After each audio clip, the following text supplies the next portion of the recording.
www.alienworldmystery.com.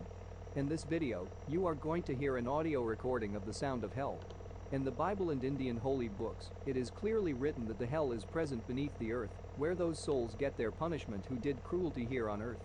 In 1998, Russian government wanted to challenge the Bible and decided to drill the earth. After drilling till 14.4 kilometers, a strange and scary voice started to come out. Geologists stopped drilling and sent a microphone into the tunnel, and they have recorded the voice. After this, they closed the door of this tunnel immediately.